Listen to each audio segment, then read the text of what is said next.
Salutations mes chers frères et sœurs, je m'appelle Warikan. Je suis un ex-musulman d'Afghanistan.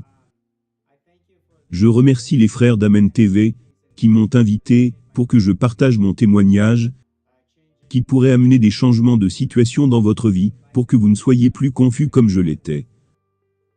En tant qu'enfant, j'ai grandi dans une famille musulmane et d'imams. Ma mère était très intéressée de me mettre dans une madrasa, qui est l'école de religion. J'ai commencé à lire le Coran à l'âge de 5 ans, et commencé la mémorisation quand j'étais adolescent. Lecture les jours, aller à la mosquée, où un imam nous enseignait, c'était très difficile pour moi de comprendre pourquoi c'était par la force. Tout était par la force. Parfois l'imam nous battait, parce que nous ne faisions pas bien la purification avec l'eau, de manière appropriée. Qui était d'aller à la montagne de glace, où nous devions briser la glace, et obtenir de l'eau de la glace pour la purification, avant de venir à la mosquée. Mais c'était l'objectif de ma mère, afin que je puisse devenir imam. Parce que tous mes proches sont des imams. J'ai grandi dans une famille d'imams, avec un historique d'imams. Cela ne me posait aucun problème. Courageusement en tant que musulman, je suis venu dans ce pays, vivant avec ma famille. En fidèle de l'islam, marié, j'ai 2 enfants. Et j'ai ma fille de 7 ans, et elle était très malade. À cette époque-là, cela m'a rapproché, de plus en plus, de la pratique de ma religion, en lisant beaucoup plus le Coran, le Saint-Coran, beaucoup plus de jeûnes, beaucoup plus de sacrifices. Et ma mère allait en Arabie Saoudite pour le Hajj. Chaque année. Elle y est allée 4 fois. Et la 5e fois de ce voyage, elle est décédée là-bas. Chaque fois qu'elle y allait, la première année et la seconde fois, alors que ma fille était malade, je demandais à ma mère de faire quelque chose, de prier pour ma fille. Et pour la maladie de ma fille, elle a rapporté beaucoup de matériel de guérison, avec des mots du Coran, des coupes, en argent pour boire de l'eau. Nous l'appelons dans notre langue Jamadoua. Mais cela n'a rien produit du tout, pour qu'elle s'améliore. Au contraire, elle a empiré.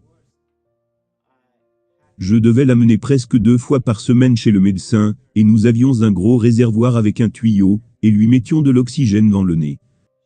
Ce fut un temps très difficile pour elle d'aller à l'école. Pour l'école, nous avions un petit médicament pour elle, qui était donné au professeur pour s'assurer qu'elle allait bien. Donc c'était une question pour moi. Pourquoi mes louanges ne marchent pas? Ai-je fait quelque chose de mal dans la religion? Je ne prie pas assez, je ne fais pas assez de sacrifices, je ne lis pas assez le Coran, je n'ai pas mémorisé assez sa parole. Qu'est-ce qu'il reste à faire? Où dois-je aller? Donc une fois, ma mère y allait l'année suivante. Et j'ai dit à ma mère, s'il te plaît, voudrais-tu cette fois, vraiment trouver le temps, pour prier pour ma fille, qu'elle puisse bien se porter et aller là-bas aussi. Et ma mère a dit d'accord, quand le temps va arriver de partir, je te le ferai savoir. Donc voici la situation. Jour après jour je priais au nom d'Allah, le Dieu de l'islam. Allah Dieu de l'islam, je prie pour que ma fille puisse être guérie. Je n'ai reçu aucune réponse à ma prière. Ma mère va aller en Arabie Saoudite. Je ne peux pas, à cause de mes enfants, et je ne peux pas prendre ma fille, parce que j'ai une vie ici. Ma mère y va. Je lui dis d'aller, et faire des sacrifices. Et elle va faire des sacrifices à la Mecque. Et donc je fais un rêve, alors que ma mère est en Arabie Saoudite. Je suis là avec elle, à l'intérieur de la Kaaba. Et je rêve que tout le monde porte des vêtements noirs. Pourquoi? Ce n'est pas censé être blanc. Mais je regarde à l'intérieur de la Kaaba. C'est une pierre ou une sorte de matériau avec des dessins dessus. Je regarde vers le bas, quelque chose en train de remuer. Je me demande ce que c'est. Je suis désolé, mais c'est mon rêve. J'y ai vu un dragon. Je prends peur, et je cours pour trouver ma mère. Et une tempête très énorme arrive, et tout le monde se précipite dans leur bus pour s'enfuir. Donc dans le rêve, j'ai trouvé ma sœur et ma mère, et je leur dis, sauvez-vous pour votre vie, parce que tout le monde va périr. Un feu arrive de partout. Nous sommes allés au-dessus d'une colline. Et cette colline était dans une salle. À l'intérieur, il y avait de la lumière. Et les rayons de cette lumière arrivant par la porte à l'intérieur, il y avait un mur à l'arrière, et la croix de Jésus-Christ était là. La lumière brillait, et étant à l'intérieur dans cette pièce, ma sœur et ma mère étant dehors, je leur tendais la main pour les faire venir dedans. Je leur disais, venez, et soyez sauvés, c'est la tempête partout, s'il vous plaît venez à l'intérieur. Ma mère a refusé, ce fut un très mauvais rêve pour moi. 2 jours plus tard, à 2 heures du matin, on a frappé à ma porte.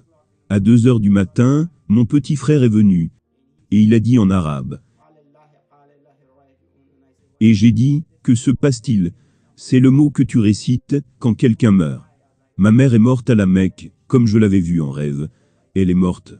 Je suis désolé, j'espère que je la verrai peut-être au paradis.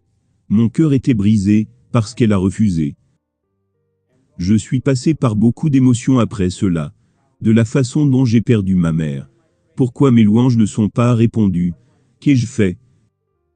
Et c'est à ce moment que le pasteur de l'église persane entra dans ma vie. Il me tend la Bible. J'en avais dans mon étagère. Je pensais à ma mère dans cette situation. Et quelque chose me dit d'aller chercher ce livre et de le lire. Je l'ai pris, et j'ai lu ce livre. Quand j'ai lu ce livre, il m'a paru vivant, parce que c'était le contraire des choses que nous lisons dans le Coran et dans la madrasa pour les enfants, totalement différent. Ce n'est pas, comme par la force, personne ne me force, je le prends sur ma poitrine, je m'y suis accroché, je l'ai déposé, et j'ai aussi déposé le Coran, tous les deux ensemble. Je tombe sur mon visage et je demande, ô Dieu je ne sais plus, ce qui arrive à ma vie. J'ai perdu ma mère, ma fille est malade. Et j'ai tout fait, pour qu'elle puisse guérir. Et ma mère est maintenant morte. Que vais-je faire? Qu'en est-il de ma fille? Où va ma vie? Et de moi? Où est la vérité? Montre-moi la vérité. Ma main était sur la Bible, l'autre main était sur le Coran.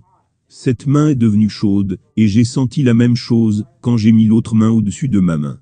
Alors je l'ai pris avec respect, et je l'ai lu jusqu'à 2 heures. Voilà donc ce qui s'est passé, c'est comme cela que je suis devenu, jour après jour, joyeux et encore plus joyeux. Ma fille a été guérie, et n'est plus tombée malade, et j'ai commencé à aller à l'église. Maintenant, je suis libre au nom de Jésus. Et je remercie Dieu d'être dans une nouvelle vie, et ma fille n'est plus jamais tombée malade, guérie, et je sers le Christ Jésus. C'est mon témoignage, et je prie que tous ceux qui vont entendre mon témoignage viennent à la rencontre de cette parole du Christ, qui change la vie.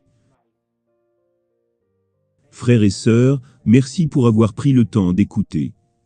أشهد أن لا إله إلا الله وأشهد أن يسوع المسيح أنت الله